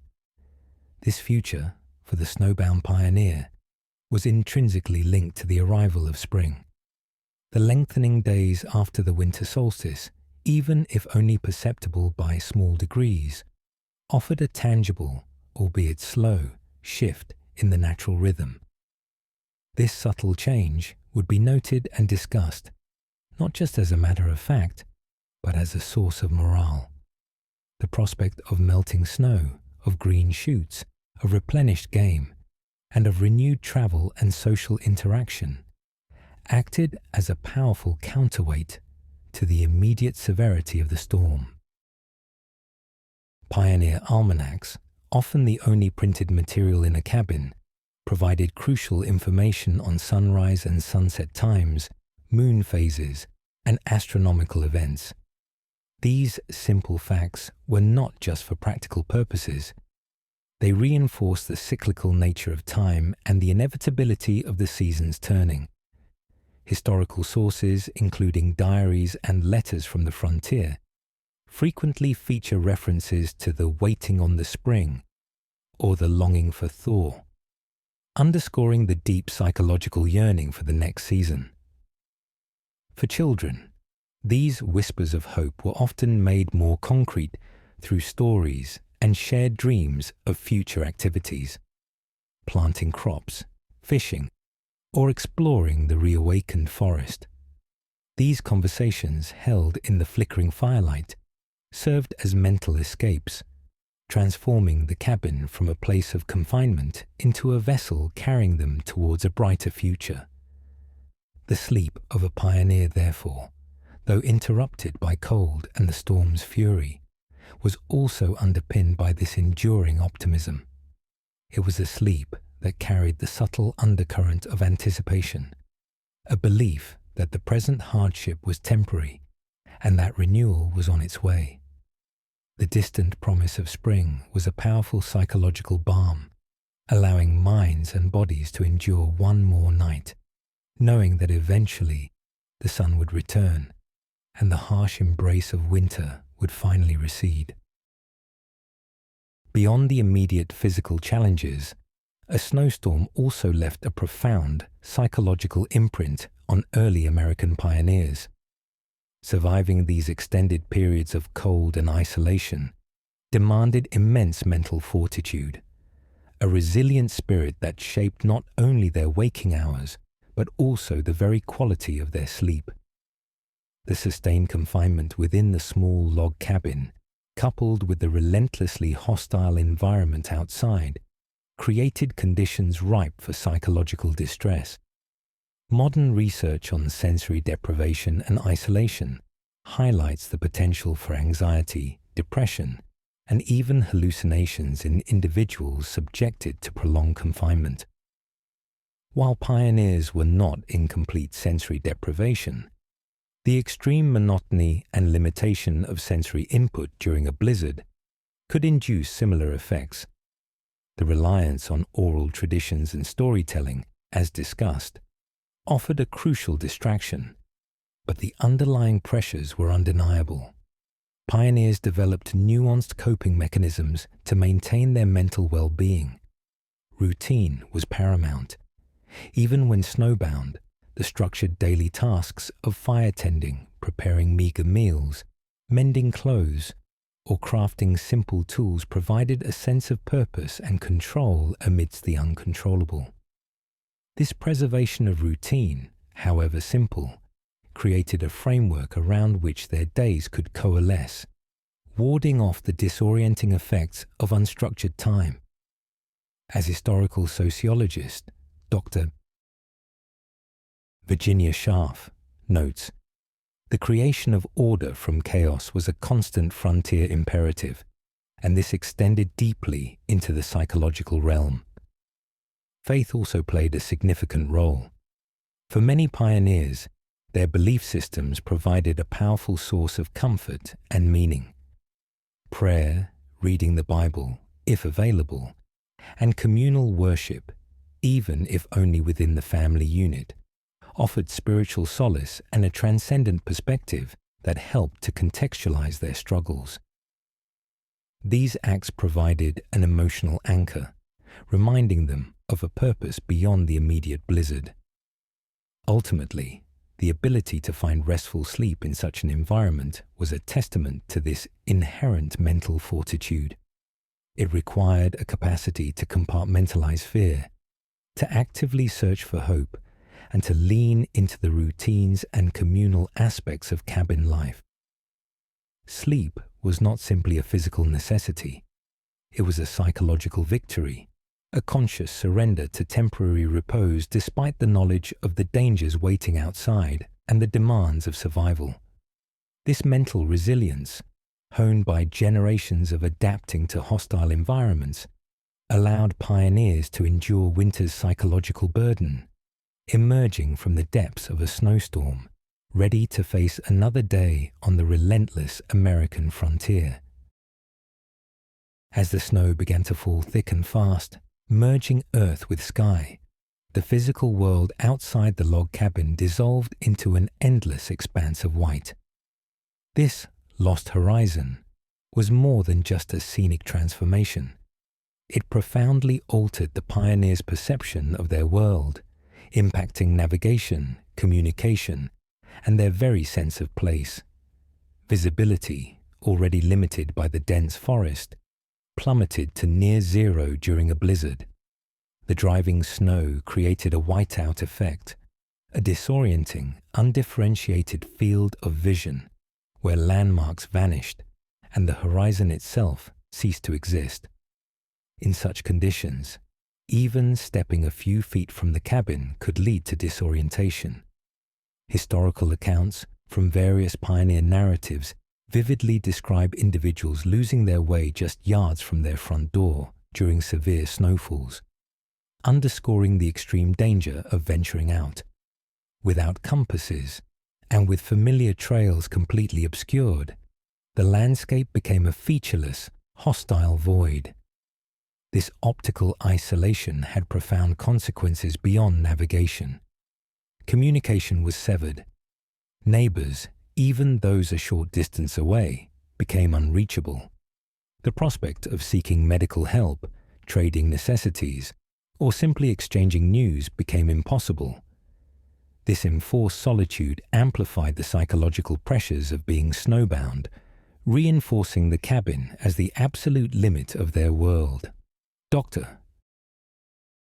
John Mac Farragher's work on frontier isolation highlights how communication networks, however sparse, were vital for pioneer communities, and their disruption could severely impact morale and practical survival. The world enveloped in white also presented a stark aesthetic. While beautiful in its pristine state, the unbroken white expanse could also be monotonous and relentless. The visual cues that normally oriented human beings, the textures of trees, the flow of a river, the distant rise of a hill, were obliterated. This sensory deprivation contributed to a feeling of being adrift, detached from the familiar and the known. For the sleeping pioneer, this lost horizon translated into a deep, subconscious awareness of being utterly cut off. The sounds of the storm and the physical sensation of cold against the cabin walls were reinforced by the mental image of an indifferent, swallowing whiteness. Even in dreams, it might have manifested as a landscape of endless, featureless snow. This awareness was not necessarily terror, but a profound respect for the power of nature and the precariousness of their human foothold within it. The log cabin, therefore, became a beacon in an otherwise undifferentiated void, its warm hearth and flickering light representing the last outpost of human order against the silent, overwhelming force of a world enveloped in white.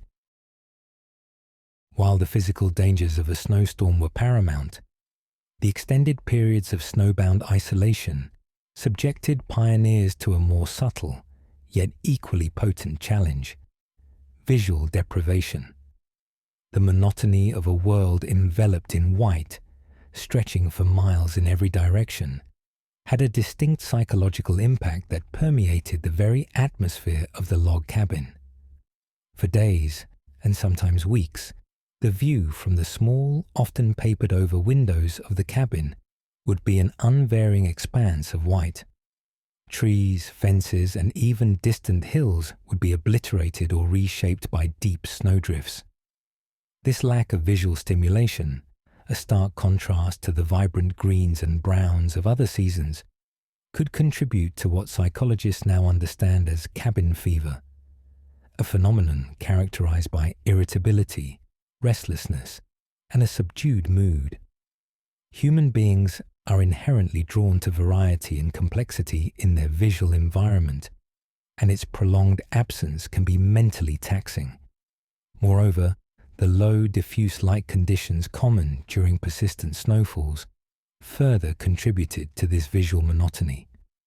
Bright, clear winter sun, while still cold, offered a degree of visual relief, but under heavy cloud cover and continuing snow, the world often remained in a state of muted grey-white twilight, even during midday. This reduced light exposure could impact circadian rhythms, making it harder to distinguish between day and night, potentially disrupting sleep-wake cycles and exacerbating feelings of lethargy. Studies on seasonal affective disorder, SAD, demonstrate the powerful link between light exposure and mood regulation. Living in such an optically sparse environment meant that internal activity became disproportionately important. The flickering fire, the mundane details of the cabin's interior, and the faces of family members gained heightened significance. The inner world, rich with thoughts, memories, and stories, became the primary landscape of engagement. Yet, even this internal landscape could be influenced by the external visual blandness, leading to a sense of mental inertia. The impact on sleep was indirect but powerful. A mind deprived of varied stimulation during waking hours might struggle to find truly restorative sleep. The pervasive monotony outside could infiltrate the subconscious, making dreams equally bland or, conversely, exacerbating anxieties. The log cabin, meant to be a refuge, could paradoxically become a kind of visual prison, its inhabitants longing for the simplest splash of color or a discernible horizon. The enduring legacy of these snowbound pioneers is not just their physical survival, but their remarkable resilience in maintaining their mental and emotional equilibrium against the quiet, isolating, and visually relentless siege of a frontier winter. Within the tight confines of a snowbound log cabin, survival during a blizzard hinged not just on physical resilience and ingenuity, but on an intricate web of unspoken rules, a pioneer's pact that governed behavior, sharing, and the very distribution of limited resources. These rules, often implicitly understood, were critical for maintaining harmony and ensuring the collective well-being necessary for a semblance of restful sleep. The scarcity inherent in frontier life, particularly during winter entrapment, necessitated strict resource management. Firewood, meticulously gathered before the first snow, was rationed. Food supplies, carefully preserved, were often stretched to their limits. This required a collective discipline. No wasteful burning of wood, no unnecessary use of candles, and careful portioning of meals. A deep understanding of the group's needs over individual desires was paramount. Journals and letters from the period often describe the community's swift and harsh judgment of those perceived as selfish or wasteful, showcasing the vital importance of this resource pact. Beyond resources, the close quarters demanded an unspoken agreement on personal space and noise. With multiple individuals confined to a small room, usually between 120 to 200 square feet, the tolerance for individual idiosyncrasies and disruption was low. This meant quiet movement, refraining from unnecessary chatter, especially during sleeping hours, and a general awareness of others' presence. The communal sleeping arrangements, discussed previously, necessitated a collective quietude to allow for any meaningful rest. Tasks were also implicitly assigned and understood. Who was responsible for rekindling the fire? Who fetched water, if possible, or helped prepare meals? While some roles were gendered, during a crisis like a snowstorm, the collective demand for survival often blurred these lines, emphasizing capability over traditional divisions. Everyone had a part to play, and neglect of duty could jeopardize the entire group. This symbiotic labor pact ensured that the basic needs for warmth and sustenance were consistently met, reducing anxiety and promoting a more conducive environment for rest. The Pioneers' Pact was, in essence, a social contract forged in the crucible of necessity. It transformed a group of individuals into a cohesive unit, bound by mutual dependence and a shared goal of enduring the storm. This intrinsic understanding of collaboration and reciprocal responsibility helped to create an environment where, despite the external chaos and internal discomfort, a fragile but vital sense of order and safety could prevail. This underlying social contract was as fundamental to securing sleep as the warmth of the fire or the thickness of the blankets, ensuring that each night passed with minimized internal conflict and maximized collective resilience. Despite the physical isolation imposed by a snowstorm, the log cabin became a crucible where bonds of community, often familial, were not merely tested, but profoundly forged. This community in isolation was a psychological fortress, providing crucial emotional sustenance that enabled pioneers to endure the harshest realities and find a fragile peace during sleep. The forced proximity within the cabin, while demanding, also intensified human connection. Shared meals, storytelling sessions by the fire, and the collective effort of maintaining warmth and sustenance created a powerful sense of unity. In an era predating modern social media and communication, these face-to-face interactions, stripped of external distractions, often deepened understanding and empathy among cabin occupants. Historians like Dr. Christine Stansel, who has examined early American family life, emphasize how adversity often strengthened family ties, transforming individual struggles into shared resilience. For children, this period of intense family focus, despite its hardships, could be formative. With external world restricted, the primary sources of interaction and learning were their parents and siblings. Lullabies, tales, and lessons were passed down, reinforcing cultural identity and familial values. The collective memory of enduring the Great Blizzard of X, shared across generations, became a foundational narrative for many frontier families, establishing a shared heritage of survival. This social cohesion contributed significantly to the quality of sleep, especially during prolonged entrapment. The feeling of being part of a unified group, facing a common external threat, reduced individual anxieties and feelings of helplessness. Knowing that others were also awake, tending the fire, or simply present in the shared space, provided a powerful psychological buffer against the terror of true solitude. The sound of a parent's even breathing or a sibling shifting in their sleep would be a reassuring presence. Moreover, the reciprocal nature of the Pioneers' Pact meant that each individual understood their value and contribution to the group's survival. This sense of being needed and contributing to a collective effort offered a deep psychological reward. Studies on human behavior in disaster situations consistently show that strong social bonds and a clear sense of purpose are critical factors in maintaining mental health and combating feelings of despair. Thus, the log cabin, during a snowstorm, transcended its physical components.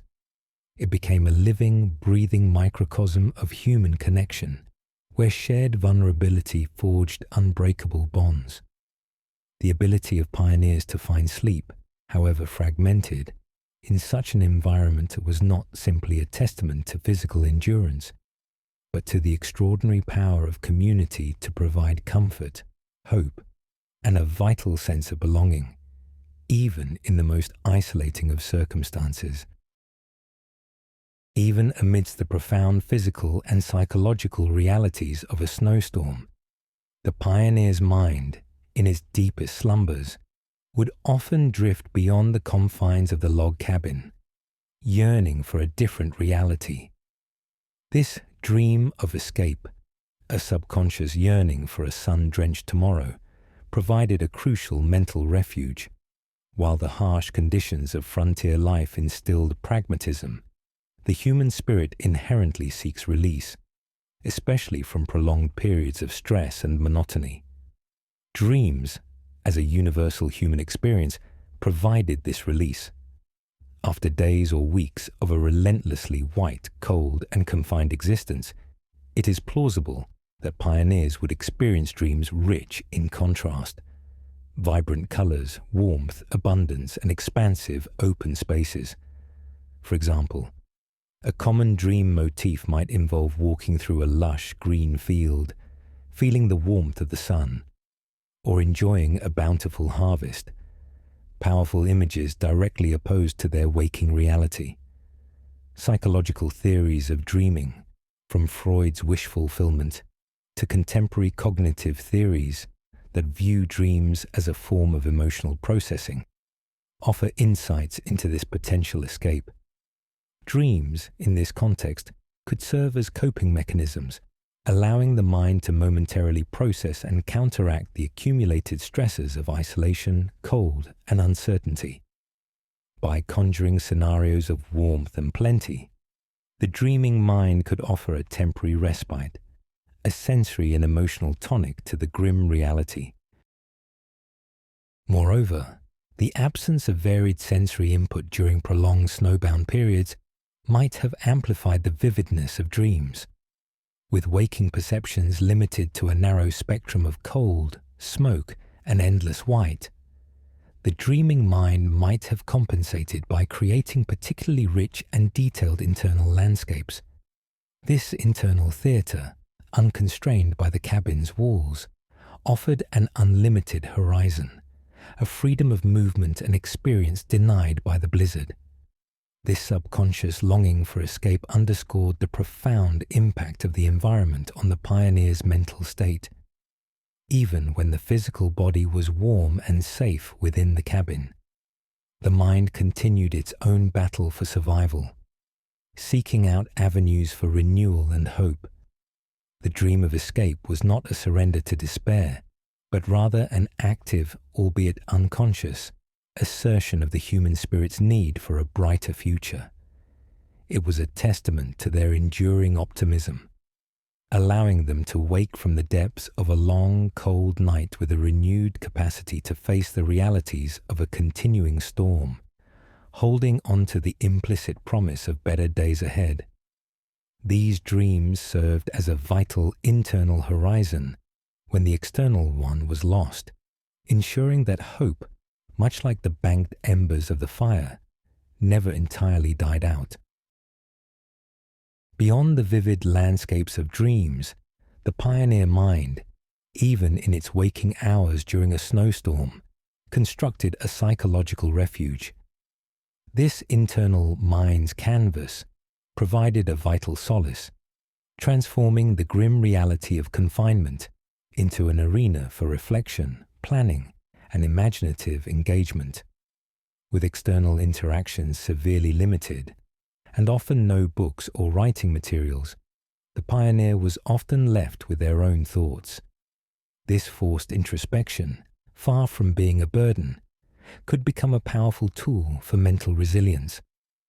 Memory became a rich tapestry upon which past experiences were replayed, recalling warmer days, remembered faces, or familiar landscapes from before their migration. These mental journeys provided a break from the monotonous present, connecting individuals to their personal histories and reaffirming their identity. Planning for the future also occupied a significant portion of this mental landscape. Even as the blizzard raged, the pioneer's mind would be busy with the demands of the coming spring, mending tools, anticipating crops, calculating dwindling food supplies, or perhaps envisioning improvements to the cabin.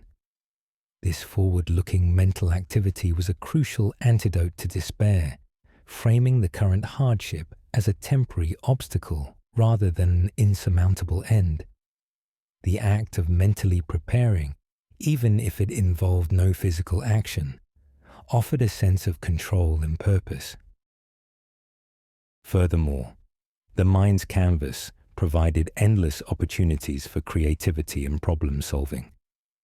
Faced with broken equipment or resource scarcity, pioneers would mentally rehearse solutions, visualize repairs, or invent new methods.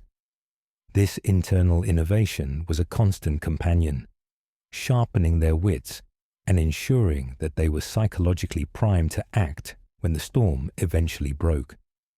The frontier, after all, demanded constant resourcefulness, and the snowbound cabin became a quiet workshop for the mind. This mental engagement also extended to spiritual and philosophical reflection. Faced with the raw power of nature and isolated from external distractions, pioneers often found themselves contemplating their place in the world, their faith, and the deepest meaning of their pioneering endeavor. These periods of quiet contemplation, often by the flickering firelight, contributed to a profound sense of self-awareness and inner strength. Thus, the pioneer's sleep was not simply a physical shutdown, but was deeply influenced by this waking psychological refuge, a mind actively engaged in memory, planning, and reflection, drawing comfort and strength from its own internal resources, was better equipped to achieve at least a semblance of restorative rest. The absence of external distractions, while challenging, paradoxically allowed for a profound internal engagement, ensuring that the spirit remained robust, even as the blizzard raged, providing a crucial mental solace on the mind's enduring canvas. The survival of early American pioneers during snowstorms in log cabins was not a matter of passive endurance, but an active daily demonstration of the art of endurance. This art was rooted in everyday ingenuity, the constant pragmatic application of creative solutions to overcome extreme conditions. From the moment a blizzard began, every aspect of life within the cabin became a test of resourcefulness. Consider fuel management. The burning of wood was not just about throwing logs onto a fire. It involved careful selection of wood types, hardwoods for sustained heat, softwoods for quick ignition, strategic banking of embers overnight to save kindling, and meticulous conservation of every scrap of flammable material. Every twig, every piece of bark had a purpose. Historical reenactments at living history museums like Old Sturbridge Village vividly showcase these intricate daily routines. Water acquisition presented another challenge during extreme cold. When outside sources froze solid or were buried under snow, ingenious methods were employed. Pioneers would melt snow directly on the hearth or collect icicles that formed on the cabin eaves, always conscious that melting snow required significant thermal energy the fire needed for heating. A family of 4 could need several gallons of water daily, a monumental task in such conditions. Ingenuity extended to personal warmth beyond the fire. Quilting, a well-known frontier craft, was not merely an aesthetic pursuit. It was a practical necessity. Layers of fabric scraps, often woolen sewn together, provided superior insulation to single-layer blankets. Similarly, clothing was carefully layered, often consisting of wool or linsey-woolsey, chosen for its ability to retain warmth even when damp. Foot coverings range from multiple layers of wool socks to moccasins lined with fur, all designed to combat frostbite in a time before modern insulated boots. Even entertainment became an act of ingenuity. With no electricity or mass media, boredom was a threat to morale. Storytelling, crafting by hand, such as whittling or mending tools, and teaching children practical skills took on renewed importance. These activities not only filled time, but also reinforced crucial skills for survival once the storm lifted. The cumulative effect of these small, ingenious acts of daily living was the art of endurance. It was a philosophy of make do and mend, of conscious conservation, and of constant adaptation. This relentless application of practical intelligence to the immediate problems of cold, hunger, and isolation allowed pioneers to transform a raw log cabin into a functioning haven. Their ability to find sleep, however light, every night of a raging snowstorm was therefore not a miracle, but a testament to this constant, active, and deeply ingrained ingenuity in the face of extreme conditions. The log cabin during a snowstorm was a masterclass in practical resilience, where every item possessed multiple functions and every problem ignited an immediate, ingenious solution. This intrinsic ability to craft solutions from scarcity was not merely a survival tactic. It was a deeply ingrained philosophy that allowed pioneers to transcend mere endurance and establish a precarious foothold in the wilderness. Consider the simple candle. In a modern context, a candle primarily provides light. For the pioneer, especially during a snowstorm, its purpose multiplied.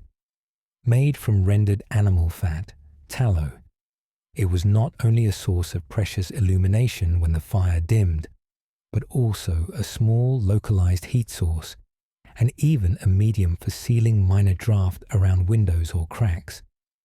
Each tallow dip, painstakingly crafted, was a testament to conserving and repurposing available resources, embodying scarcity as a driver of ingenuity.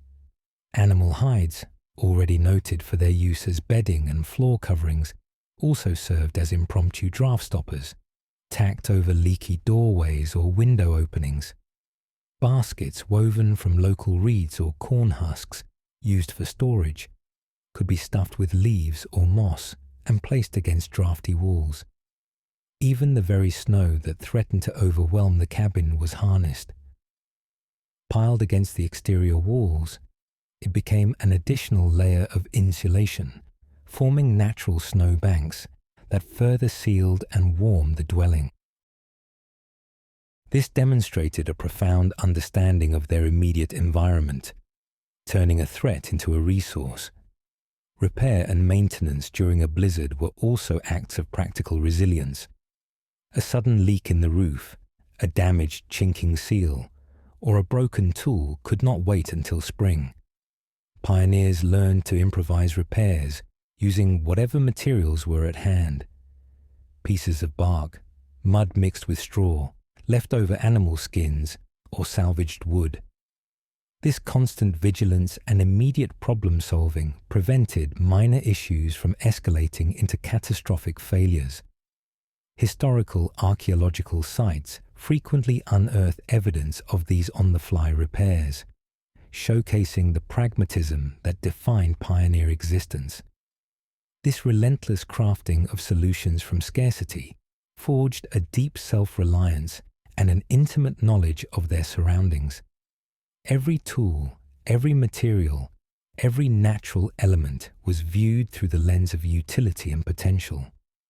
The ability to find sleep in this environment was, in part, a psychological victory over the constant demands of their circumstances. They knew, as they drifted into restless slumber, that whatever the storm might bring, their ingenuity and practical resilience would find a way to meet the dawn. This everyday miracle of adaptation was the cornerstone of their survival, a quiet triumph of the human spirit against the overwhelming odds of the American frontier. As the last embers glow and the cabin settles into its nightly rhythm, the very logs that form its walls seem to breathe with an unseen history. Within these rough-hewn timbers, there echoes not just the physical sounds of the storm, but the echo of time, an aggregation of countless nights endured, lives lived, and the enduring human spirit against the forces of nature. Every notch, every scorch mark from an errant spark, every carefully applied patch of chinking tells a story. These cabins, often standing for generations, accumulated an invisible layer of human experience. The particular blend of wood smoke, damp earth, and human scent mentioned previously became a unique olfactory signature of a home, deeply ingrained in the timbers. Modern architectural preservationists and dendrochronologists, through analysis of logs and construction techniques, can often date these structures and deduce aspects of their history, revealing periods of expansion, repair, or disaster. In the deepest hours of a snowstorm, the cabin's walls become more than just physical barriers. They are repositories of memory. Imagine the pioneers nestled in their beds, their senses heightened by the blizzard outside. They are not merely experiencing their own present struggle, but are intuitively connected to all who came before them in that very space. The familiar creak of a stressed beam might be the same creak heard by a father decades earlier, or by a previous family who built the cabin. This sense of continuity, of being part of a shared history of endurance, could offer a profound psychological comfort. Oral histories, passed down through generations of families who lived in such cabins, frequently speak of the spirit of the house, a sense of its past inhabitants. While not scientifically quantifiable, this cultural belief served as a powerful form of connection across time, ensuring that the snowstorm of the present was understood within a broader context of past victories against similar odds. This provided both inspiration and reassurance.